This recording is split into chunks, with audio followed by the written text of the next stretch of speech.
Today, we're going to talk about streamlining your contract management process. And as Richard had mentioned, we are going to talk a little bit about some new research. There are the fine-looking gentlemen on this presentation. So let me jump right in. The ContractPodAi, we actually did a little bit of research, I would say, towards the let's say right in smack dab in the middle of COVID. It wasn't actually intended exactly that way, but we were able to pivot fairly quickly, and we kind of got a survey out and surveyed the market. These results are largely North America. However, at the same time, if anybody is kind of in Europe or Asia, I think that the results are very telling of other areas as well. I have chatted with a couple of our partners, both in South Africa and also out in the Asia Pacific area. And again, I just bounced some of these ideas with them, said, well, this is kind of interesting. This is what we saw in North America from this research. How do you feel that it reflects on your region? And frankly, for the most part, they kind of said, you know what, we see the same type of concerns with our customers. So again, very interesting from that perspective. Even though it is North American, the research itself, I think it does apply to a certain extent over in other parts of the world as well. Now, to start off, the current state of contracting. So two very interesting and very telling pieces of information here. One is one of the findings that we had in the research, and again, this research, I would say that it was about 90% of the research subjects were out of the US, 10% out of Canada, so again, very largely North American. The challenge here was, again, catching people during COVID, which actually might be telling in a broader sense of the organization as well. So when we were calling up different people in the organizations, typically you were ringing them, and that was ringing through to the telephone line, I guess, in the office building. And of course, as we all know, nobody was there to answer the phone for the most part. So it was a little bit of a challenge from that perspective. However, we were able to get, I think we reached out to something close to 5,000 individuals. And of that, again, we our subset was somewhere in the order of about 50 respondents, all of which were full attorneys, in-house legal attorneys. So again, interesting information from that perspective. Now, again, if we refer to the data itself, so 83% do not use any form of automation in their contracting. Again, very interesting unto itself. This is, again, we're talking about right at the beginning of when COVID hit, so right at the beginning of the pandemic. At that point in time, I would say that most people felt that, you know what, as did I kind of honestly thought that this would be like maybe a month or two. Yes, we're going to go into lockdown and pretty much we'll be out of this soon enough, and this whole virus is going to be behind us. Wasn't that an interesting experience? Unfortunately, here we are many, many months later, and we're still in the midst of it. We're going through second, third waves, depending on where you are around the world. So again, at that time, it was more of an interesting thing. At this point in time, I would say, hey, we've seen this as a long-term effect. And I think that, legal automation has been a long-standing conversation in the legal circles, certainly in the contract management. It's taken much, much longer than just about any of us had expected originally. I think it's really kind of gripping us to say, this is a much more important and telling subject than I think anybody had realized before. And much, much more important to be able to have your people, the legal department, the contracting department, being able to work from home or work remotely wherever they are and still access everything that they need, all the data, all the information, all the contracts, the agreements, etc., from one secure location. And very, very important from a continuity perspective, if for nothing else. The other interesting element here was this, in fact, isn't from the research that we had pulled, but this is from a World Commerce and Contracts and Commerce. So apologies again. That is the former IACCM. The organization there, they really focus on contract management. They did some very interesting research, which is kind of not a corollary to it, but again, what they found was 81%, as indicated there, indicate that after the pandemic, they either have plans or will now develop plans to implement, replace, or add contract automation.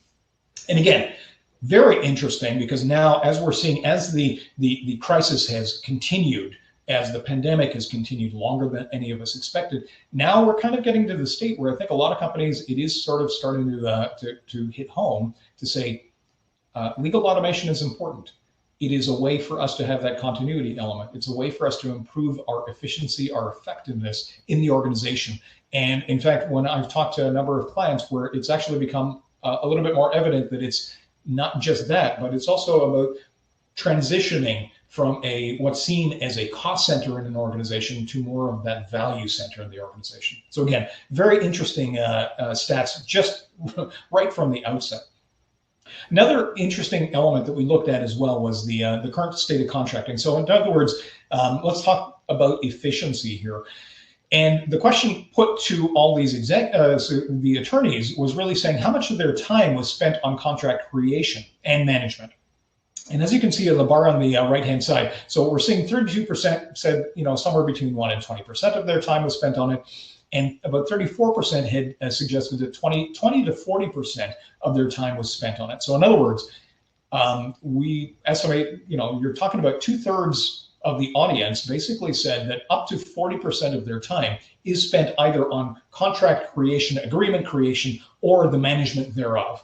So again, big chunk of the time spent on this. Now, again, referring back to IACCM, they did some interesting research. I think that research has been spanning a couple of years now, and this last year also, they had done an update to that research. The latest stats are these, which are the review of a basic everyday contract. So a standard contract, it still costs $6,900 to create such a contract. Now, highly complex contracts, they averaged about $49,000 to create a high complexity contract. In full admission, though, chatting with some of the executives at the IACCM, they had actually come out and in fact, Steve, I think we had chatted once. I think the IACCM had suggested that they have heard of some contracts costing up to $500,000 US, which is incredible. And Steve, I mean, you might comment on the same thing that. Yeah, I think that's pretty understandable. When you go into some of these big governmental bids, you could have a huge pot in terms of resource costs. So you got the time cost. You may have outside counsel costs to review what you've done as well, or you may have technical requirements. You may have consultants. $49,000 is nothing in comparison to some of these bid costs that go through if you're going for multi-million-dollar proposals. Yeah. So definitely, I think what this really does exemplify is saying, one, a lot of time is spent, attorney time, legal time, contract manager's time, legal operations time is spent on contracts. A big chunk of those contracts are going to be the more standard, the more mundane contracts, the ones that really don't require a lot of involvement or frankly shouldn't really necessitate an attorney. And the other element is just the cost element of it. So again, big factors here in terms of saying, hey, automation might be the way to go. Digitization is definitely kind of a key here. So continuing along that, now another really interesting finding was that we found that 85% believe that AI-based contract management software would provide a range of benefits. So again, really good to hear there, because one of the concerns, having spoken at a number of conferences and speaking to, that is when we were doing conferences, live conferences, is that a lot of people, at least now, we would consider this still the early days of AI. And in that technology, I think there is always that little nibbling concern about saying, is this going to take my job away? Now, the truth is, from speaking to a lot of attorneys, I don't find that is necessarily the biggest concern from an attorney perspective. Most attorneys, most GCs really don't feel that, yeah, is that my biggest concern? Not really. In fact, if it took a little bit of my job away, that's wonderful. Then I could be a little bit more strategic. And that's where automation comes into play, which is beautiful, because that's exactly the intention there. Let's take away some of those mundane things. Legal automation can kind of handle maybe this more standard contracts, for example, in which case your attorneys could really focus on the more highly complex ones, or the contract managers or the legal operations team could really focus on the more strategic elements, which is important.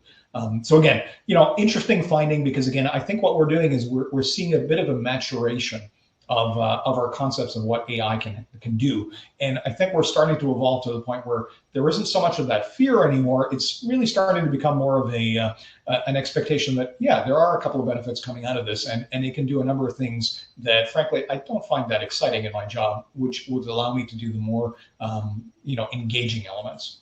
So Charles, I think if I can provide my context, you're spot on. So, I don't see AI taking my job or Toby's job in the next 5 to 10 years. The AI is a very good tool in order to do a quick discovery of contracts, but it's not there to negotiate on a human to human level or to put in the best commercial deal that you're trying to shape together. What it's there to do is trying to assist us in our time, in our valuable time, in trying to allow us to then perform strategic objectives.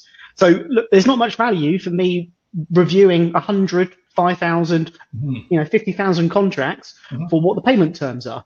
But if we use AI in a clear and strategic manner, a project that would particularly take me weeks to achieve now is at the press of a button. And then I can use that time in a strategic value add exercise as opposed to going through the mundane repetitive task of reviewing contracts and certain clauses as required by the business. Absolutely. So that, for me, is where the value of AI really presents itself. And that's an excellent example, Steve. That is fantastic. Thank you for kind of sharing that. And it is funny because I was a few months ago, I met with another client, a rather large client, and one of the consulting houses, and the head of contract management there she told me a little story, which was very interesting. She said that, there was one point where the CEO had come over to her and said, hey, I need an analysis of all of our contracts. And, I'm looking for this. How many of our contracts have got this in it? And so she literally, and granted, this is one of the big five. If you think about that, my goodness, how many contracts have they got? Thousands upon thousands of them. And so she pulled the entire legal operations team. They all sat there for an entire month scanning contracts for that particular clause, calculated it all, counted it all, got the analytics together, kind of brought it over to the CEO. And by the time she had done that, and you can just imagine what her feeling was at this point, he had completely forgotten why he had asked for this. And you can imagine she's thinking like, oh my God, I just spent like an entire month of my entire team scanning for this data that you wanted, and you can't even remember why, and you certainly don't need it anymore. Whereas that's the benefit of an AI system, where it can do the scanning really, really quick, get you the numbers in real time, and then you're able to kind of do something with it and kind of pull the trigger, and keep the senior executive engaged, saying, yes, great, you gave me timely information that we can act on. So great example, Steve, and kind of prompted that as well. So with that, in fact, why don't we take a moment here, and Richard, if you could help us with the polling, that would be amazing. And if we can poll the audience, the contract management polling, what we wanted to ask here is, what do you think is the most important benefit of a contract management system? And so you've got a couple of different options there. The options are frees up time for other tasks, alerts to contract deadlines and timelines automatically, allows access to contracts from anywhere, improves quality of contracts, so risk determination, or maybe some other factors. So let's give everybody about a moment or two.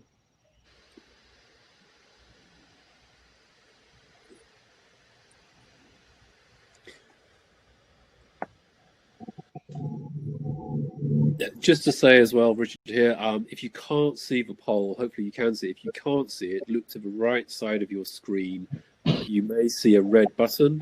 If you click on that, you then may see a series of options. One of those will say polls. There'll be a little red dot. If you look there, if you click on polls, you'll see the poll right in front of you. Excellent. Richard, with your guidance, we are getting some people who are now clicking on the poll, so that's great. I think this proves empirically that people can see the polls. So yes. That's good.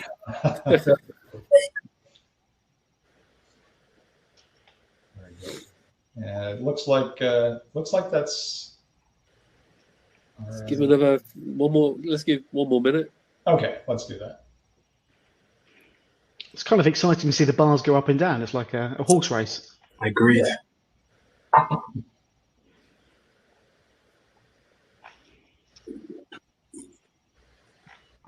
So it looks like we got a winner there. Okay, so somebody, Tej Chowdhury, has just made a comment. He says, I would argue that most of the points you list are important. So that's a fair comment. They're all important. Well, let's end the poll there. Yes. So, I mean, clearly, as we can see, the number one issue is it improves the quality of contracts, brackets, in relation to risk determination. Equal second is it frees up time for other tasks. Oh, we just had another vote. Okay, I'm going to end the poll there. Neck and neck. All right, so there we go. So the second one is that it frees up time for other tasks. Mm-hmm. Third, alerts to contract deadlines and timelines automatically. And then clearly not so important is allows access to contracts from anywhere, which I guess these days, because we're all remote, probably isn't that big a deal. Anyway, Charles, and Steve and Toby, what do you reckon to that? So it's interesting. I'll give a few comments why. We all see things from different perspectives. We each have different key drivers. But it's quite interesting that the allows access from contracts from anywhere is quite low down on the scale, considering Toby and I, and I'm sure many others, haven't been able to go into the office. And if you think about our role in a legacy perspective, a lot of it is still paper-based. Which means if you're trying to find old legacy agreements, they're filed away in some contract drawer, and it's difficult to get to, especially now. So by implementing new digital smart tools, it allows everything to be done online, and you could be anywhere in the world, and you can still have the same access as all of your other colleagues. You don't physically need to be in the office. And that surprises me, but I think that's one of the key features that is maybe not kind of like understood so much about the impact that it has to the team as well. Mm-hmm. Yeah, I found that a bit of a surprise too. I honestly thought the same. I thought that allows access to contracts from anywhere was going to be the number one, and then everything else followed up. But Toby, what you were about to say? Yeah, I completely agree, Steve, and yourself. I'm quite interested, and I think improves quality of contract is a poll that I thought would do well. Now, why I thought that would do well was that the ISCCM published its most negotiated term in the contract, and that came out to be the negotiation of liabilities. And so, if we look at that, we would want as contract managers to be able to reduce the amount of time we negotiate with better contracts that will allow us to say to the customer, this is quite clear. Do you agree? Or don't you agree? These are the costs for agreeing. These are the benefits for agreeing, and get to the end of your negotiation quicker, which means you get your revenue quicker. So I do see that as one of the biggest benefits. Yeah, and I think that's actually quite interesting that comes up because risk determination. So some of the more modern tools, and not that this was meant as an ad, but certainly like our tool, for example, our CLM will do a risk assessment based on saying, here's your standard terms. And then let's take a look at every contract in your system and say, how well does it sort of match up to what you've determined as a standard? So again, that's really interesting.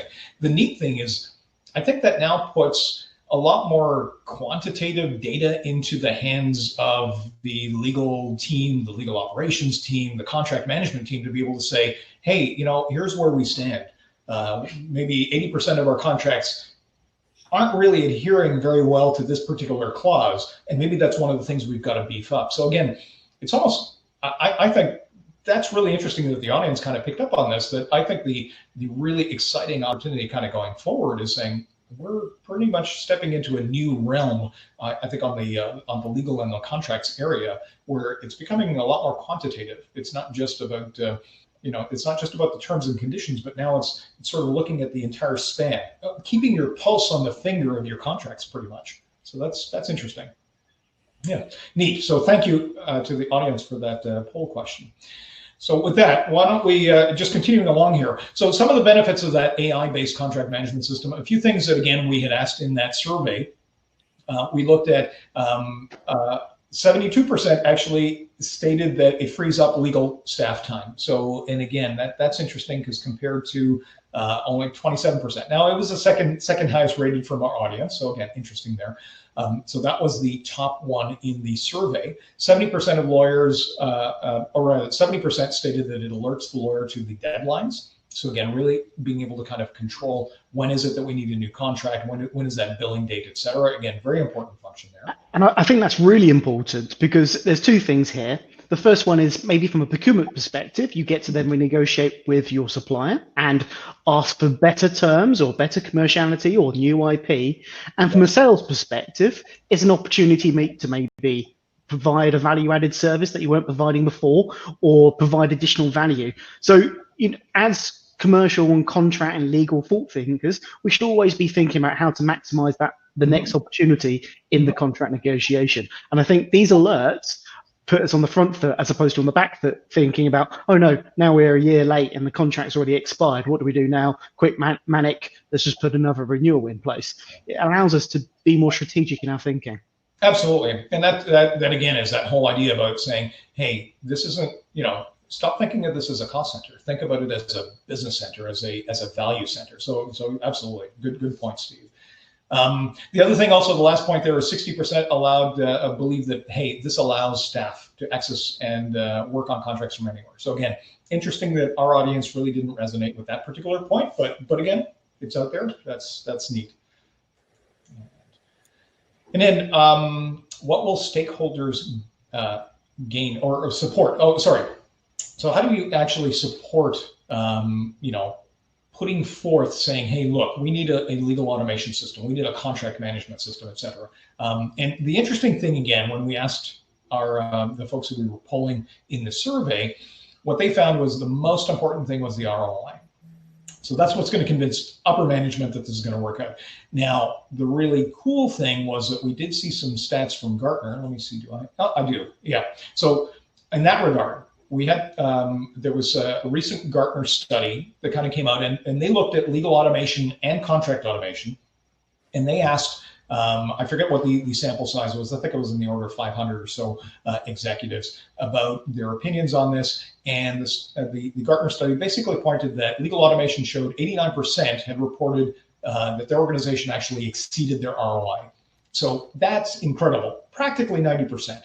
So in other words, chances are that if you're going to get into a legal automation project, into a contract lifecycle management system, anything along those lines, chances are that if you kind of do a bit of an ROI ahead of time, you're probably more than likely you're going to surpass the ROI or at least hit it. So again, that's very compelling. That's very, very reassuring, I think, to most of the audience.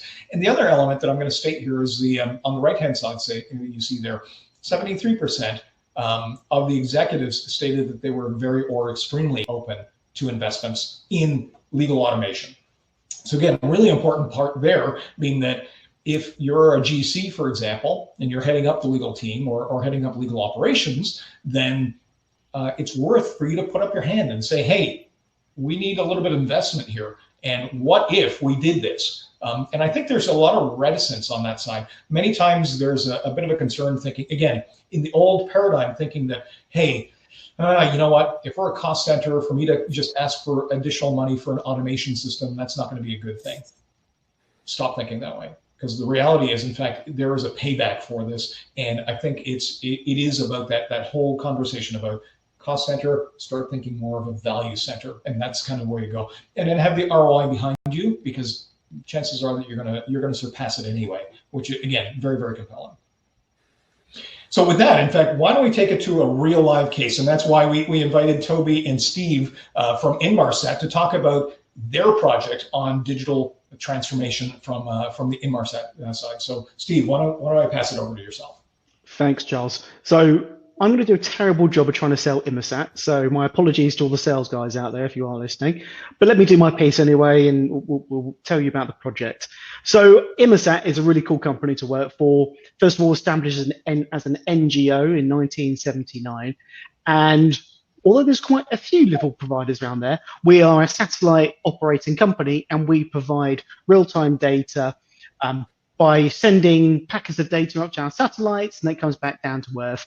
And we're in both 3G, 4G, and 5G spectrum.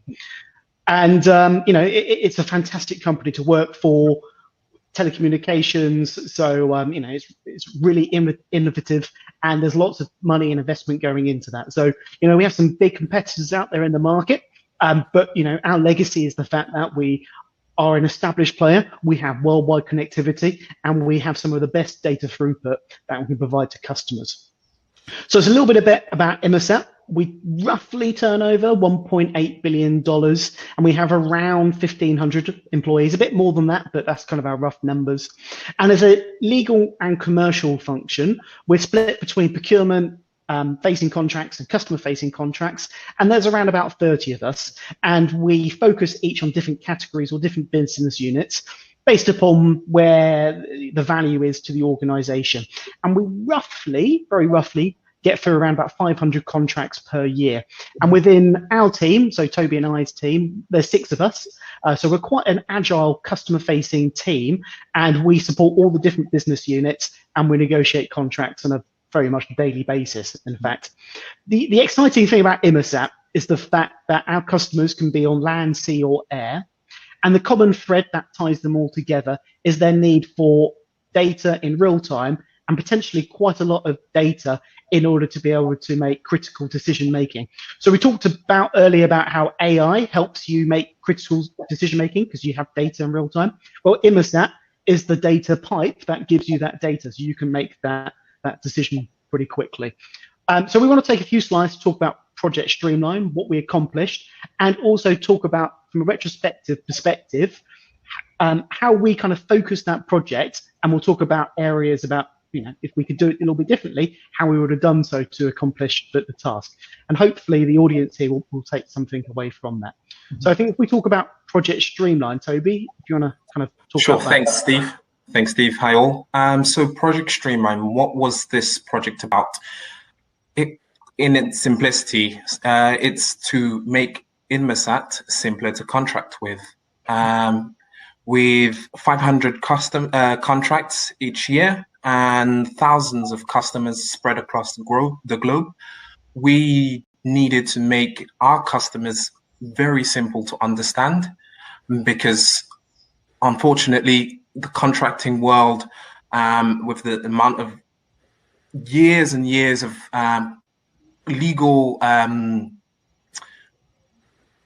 with the legal phases that have gone through, we currently have a really beefed up contracting legalese, and so we wanted to reduce that amount and make us simpler to contract with. And so as a department, our mission was essentially to be more efficient and advise the business to provide more commercial and contractual advice, which will allow us to maximize our financial and operational performance. So in short, we wanted to make it simpler to read, simpler to understand, easily accessible, and that's the reason for Project Streamline.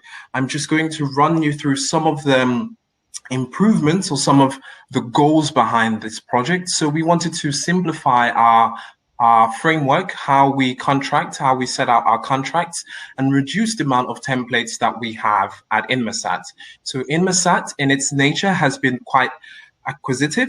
A range of businesses have been acquired, which has meant there have been numerous amount of templates across the business that we needed to streamline and make it into one fit for purpose contract. And we needed to make that contract a lot simpler for those customers that are, in Asia, in Brazil, in the US, to understand without having to look through hundreds of pages of documents.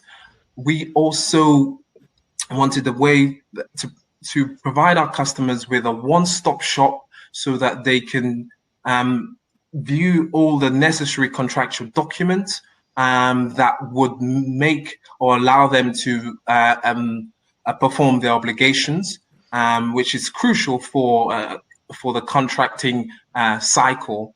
And we also wanted to use a world-leading contract management system that had built-in AI to enable time efficiencies for the team so that we can spread our arms around the business and provide more strategic advice to the business, to the internal stakeholders, and improve our added value. So I will let Steve touch on some of the issues for Project Streamline and how we got to do that. Got around to do that. Lovely segue. Thank you, Toby. So I think it's worth touching upon some of the challenges that Toby just talked about. So look, we have over 4,000 customers. We have lots of different legacy terms and conditions.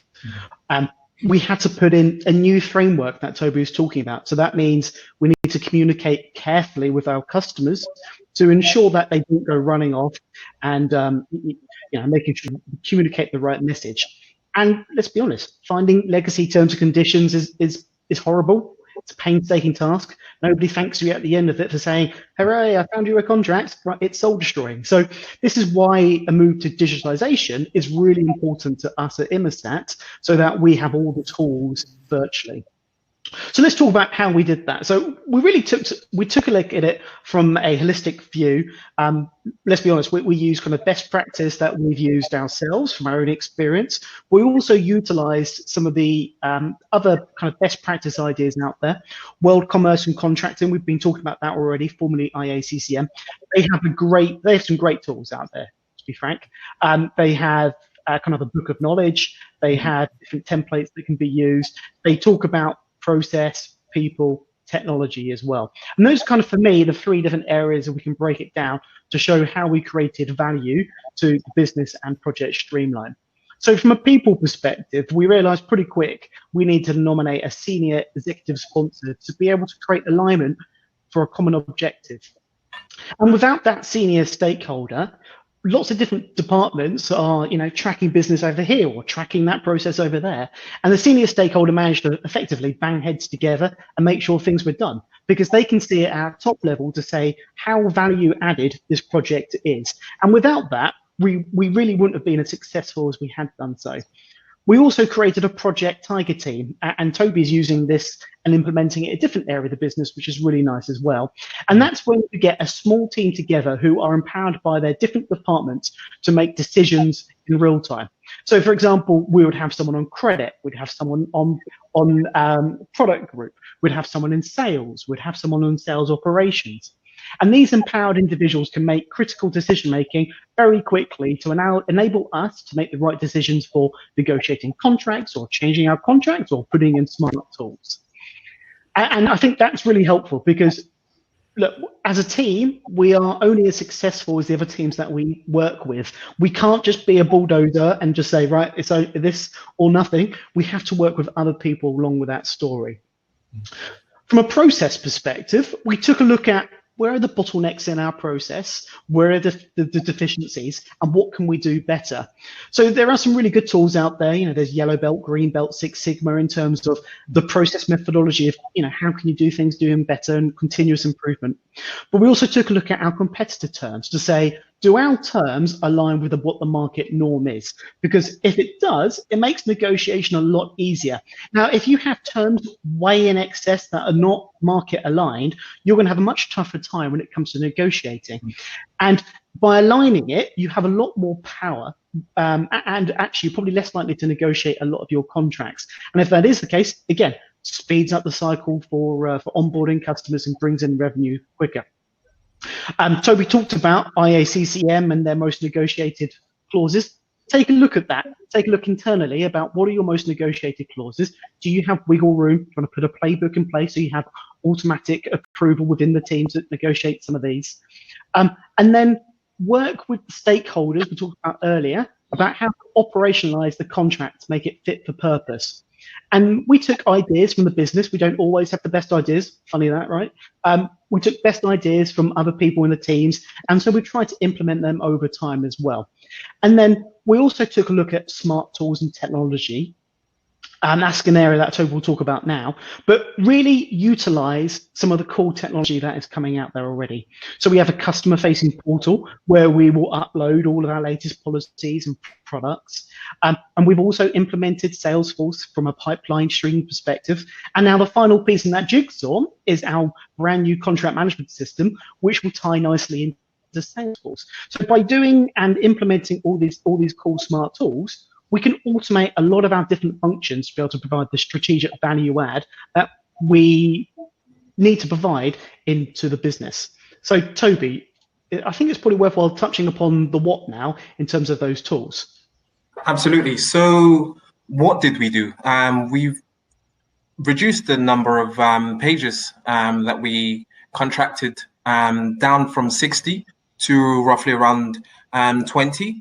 That's a number of terms. And I think Sarah Fox, who is the author of the 500-word contract, she mentioned that whilst reducing the amount of contract with your that you contract with, what you do is you gain a certain amount of trust with your customer, because when your customer have identifiable contract terms that they with you, and those terms are succinct and straight to the point, they know that this person or this entity understand what it is that is crucial for doing business with them, and it opens the conversation up quite broadly, and that allows you to reach the end of your negotiation even in quick time.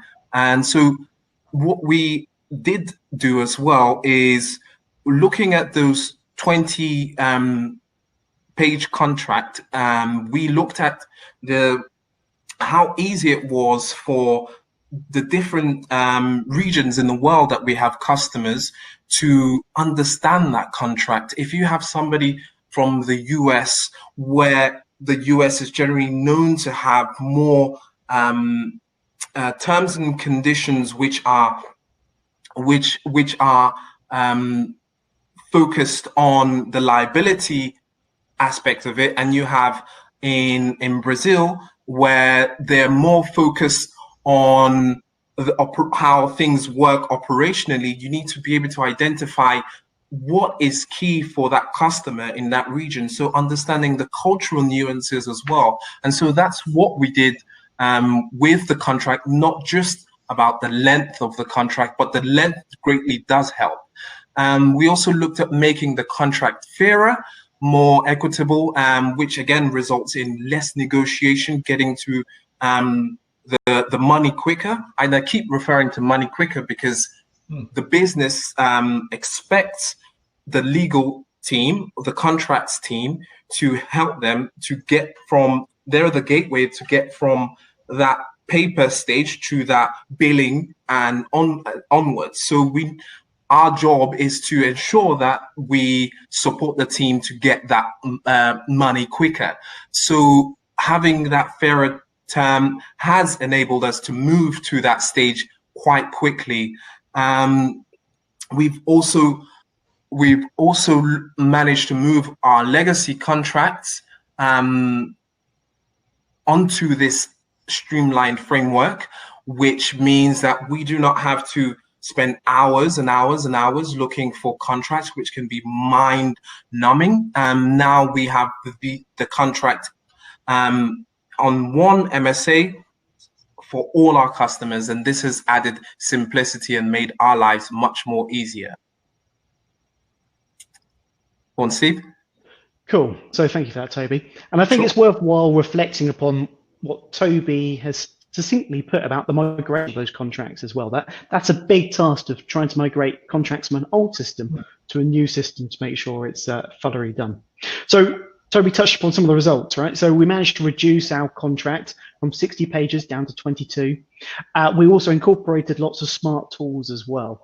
And the smart tools are a customer-facing tool, Salesforce, and also our new contract management system. And this has enabled a smarter and improved contracting framework to allow contracts to negotiate fairer and more equitable contracts between all our different parties. And the portals, I think it's worth touching upon, they allow our customers to find information in their own time. So no longer do they need to email us to ask for the latest product data sheet or the latest policy. All of that is now online. So those customers out in China or Brazil or the US, as Toby talked about, they can do it in their own time. They can digest that information in their own time. And it also stops us from attaching it to a contract, having to negotiate it every time. So it means from an operational perspective, we can be a lot more agile with our operational functionality and therefore reduce the cost of our operational elements into the business. So this is how, from our own perspective, contracts, commercial, legal, operations have all tied in together to enable the success of this project Streamline. So furthermore, because of the different tools we've implemented, as I said, we roughly negotiate around 500 contracts per year. And we believe by implementing Project Streamline, we've actually managed to save 2 working days from every contract that we now negotiate. So we talked about earlier about the cost of contracting. It's a big cost to the business. You know, the research shows that Charles talked about, it's about $7,000 on an ordinary contract. That could raise to tens of thousands or even hundreds of thousands per contract, based upon the complexity. Now, we've managed to take out, we roughly believe we've managed to take out 2 working days per contract. So that's 1,000 additional working days we now have to use in terms of strategic value add to the business. So now, with those auto reminders, we're now on the front foot for closing down deals. We're now driving procurement savings. As a commercial contracts and legal function, we are a value add to the business. And then we've increased that time to allow us to focus on strategic work, focus on the bidding side, focus on process improvement, focus on operational performance. And the digitization of our entire end-to-end process means that we have a much better snapshot of where our contracts lie. So if the business asks us and says, right, Toby and Steve, I need to find out all contracts that have a liability over $10 million, we can use that information from a digital perspective to provide that information in real time. Charles talked about the position earlier where he was talking to a GC who took over a month. God knows how many hours were wasted in that endeavor, where the information was then straight over someone's head. Well, by now providing that information in real time, we can make real-time decisions that will enable us to be more agile in the workplace. And that's really important, especially in this market. And it will be those companies that can be innovative, can be agile, that will really stand the test of time. It's a difficult time out there. Let's make no qualms about it. And we need to be seen as thought leaders in this space. So that's really kind of some of the benefits that we took out of Project Streamline. Overall, massive success to the business, and that's why we want to talk about it and kind of share our knowledge with everyone else as well. That's actually amazing results that you guys had with Project Streamline. Spectacular. I mean, that's like 1,000 business days kind of taken out of the system. That's amazing. Yeah. And really, I love the fact that you're very much talking about exactly that. You've completely moved your legal and contracts team from that element of being a cost center to being seen as that value center for the company, really driving the business faster, which is amazing. Yeah, I mean, the department before, I think, was more reactive, waiting for that contract to hit the floor and then we work on it. Now we're very much proactive. We're working with the commercial teams in order to be able to structure the best commercial deal for the business. And that's where we as a team provide real value and real incentivization for the business to listen to our kind of ideas and our commercial and legal thought thinking. I agree, Steve. And it's, sorry, go ahead. No, you go ahead, Toby. I agree. And some of the things that we are seeing now are being at the front line. So instead of being at the backstage to where the contract, where you just have to draft the contract, you're at the stage where you're providing those advice early. So they're taking your advice before it comes to the contract stage. So you can actually reduce time that you use for those lengthy negotiations, for those strategic deals. So it all adds up. That's where the real value of the work is. Mm-hmm. And look, I don't think we can talk about a particular case, but I'm going to talk very top level. So Toby is actually working on a really cool strategic deal where the revenue piece is very different to, you buy a piece, it costs $1,000, right? Toby's now working on a very strategic deal where the revenues are likely to be much higher because of the forward-thinking ideas and him being involved with the commercial teams early than it would be if he was on the back foot and waiting till the contract hit his desk effectively. It allows us to be a lot more creative and our negotiation style with the other side, as it were. So I think it's probably worthwhile touching upon ContractPodAi because we talked about all the great stuff at Inmarsat. So it wouldn't be great of me to then only not talk about ContractPodAi. So this is our implementation at Inmarsat, and these are some of the common screens that we use on a daily basis. And I'll just generally talk about them. So the very end screen, right at the back, where it talks about add contract request. As it says on the name of the tin, is add a contract. So here you can implement all your templates into the ContractPod system, and you have different fields that you can complete. And in there, it will automatically populate the template. So that we'll talk about the automation piece. So not all templates are the same value. NDAs, MOUs, proof of concept, MSAs, they each have a different value within the business.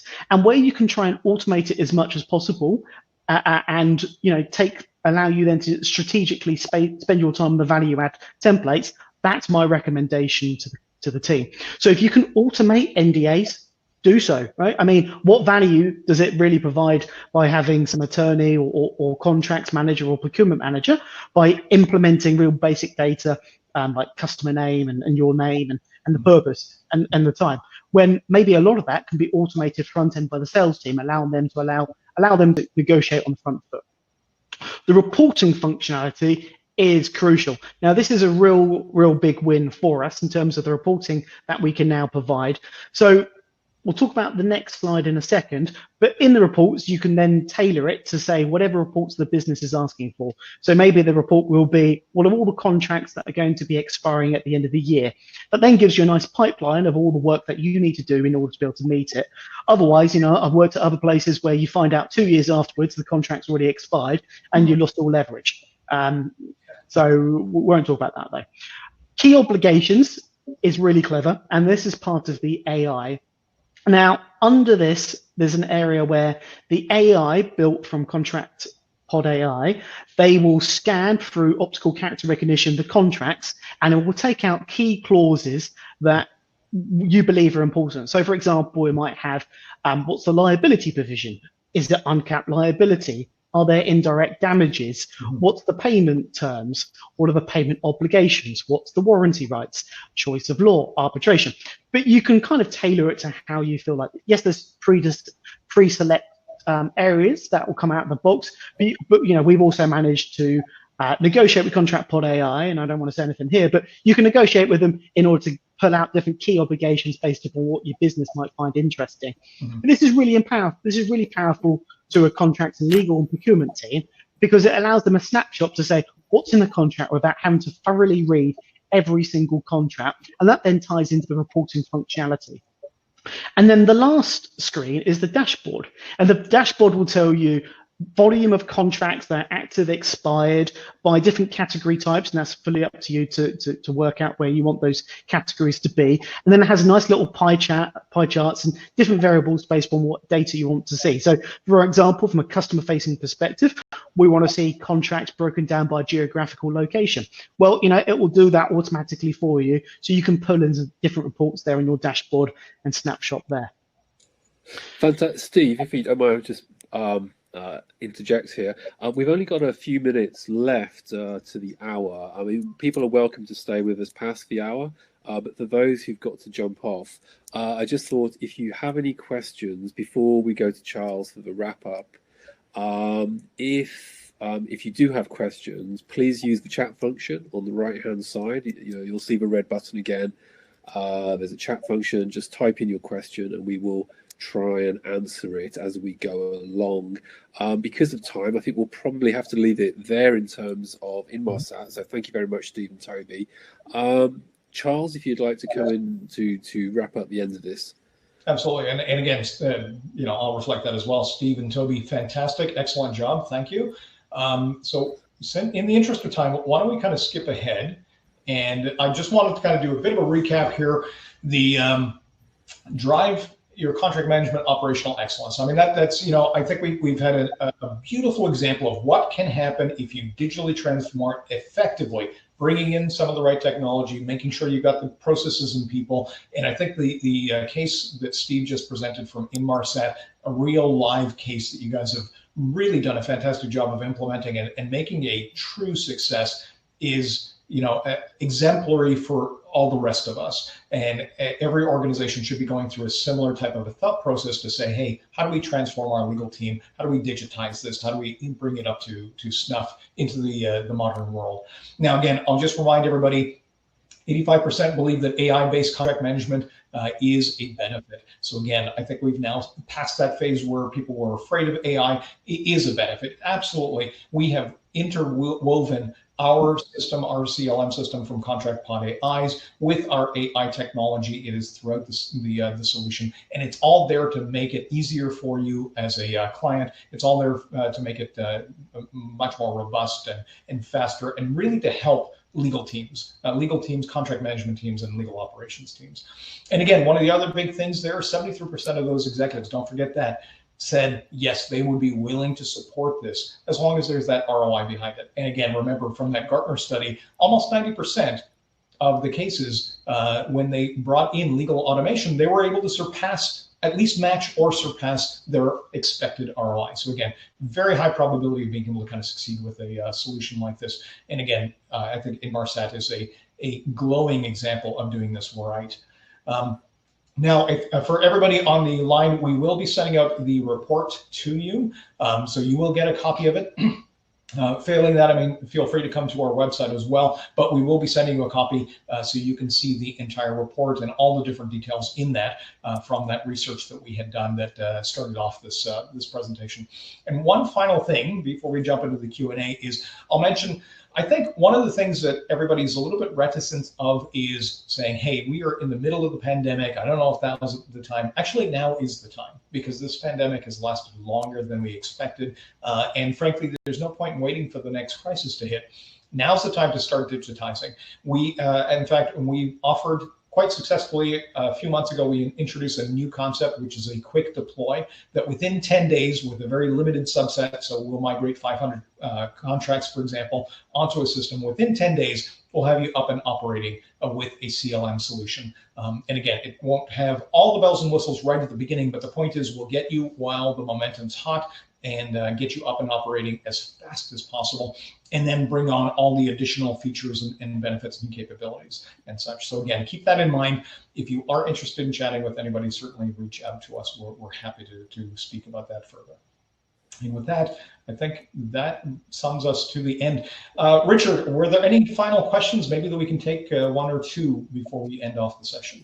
Yeah, just two quick ones. One was the $7,000 cost of a basic contract. Is that the cost to the company from the operation of their internal legal team, or does that also include the external lawyers? I believe that the IACCM they had gone out to I guess ask their base, and I believe that that's the internal cost. I don't think that that's including additional costs from external resources, but again, that is certainly a good question. Steve, I think you read that same research. Do you remember? I don't think they actually, I don't remember if they articulated that. Yeah, it's the full cost. So it would be internal and external. But you know, the majority of the time is that you use the internal resource that you have. Very few contracts, unless you're negotiating something that you're not familiar with, you use outside counsel. So this is cost to the business.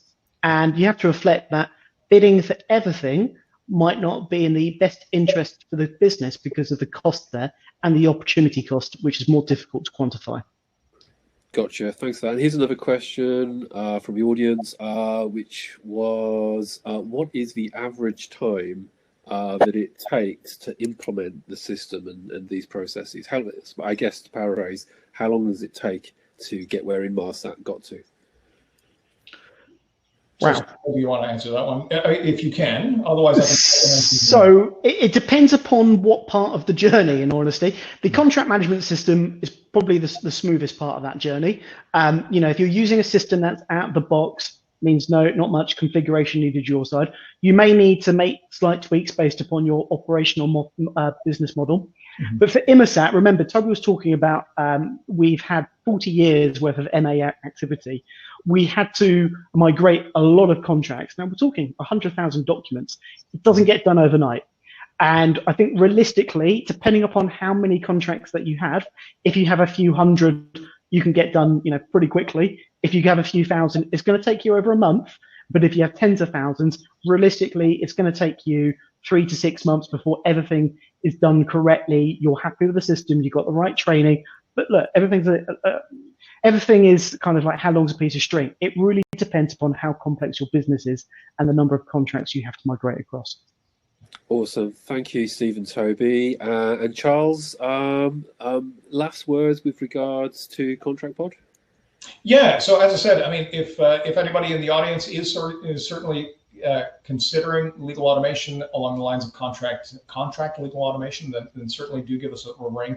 Again, that research was fascinating. It was fun to kind of be on. And again, the research really does point in the direction of saying, it's about time that we start digitizing the legal landscape of in-house counsel. So again, very interesting from that perspective. So again, fun project. And again, I will extend my greatest of thanks to the Inmarsat team. Thank you for giving us that beautiful case example of a digital transformation project. Well done. Well done, gentlemen. Thank you very much. Thank you. Thank you, everybody. And thank you very much to the audience. I know it's a bit of a holiday week in the US, so thank you for joining us. Artificial Lawyer will be doing more of these in the new year. I hope you've enjoyed it. And also, of course, ContractPod will be sending you information, as Charles mentioned. So thank you very much and have a very nice afternoon wherever you are. Thank you. Bye-bye. Thanks all. Bye-bye. Bye-bye.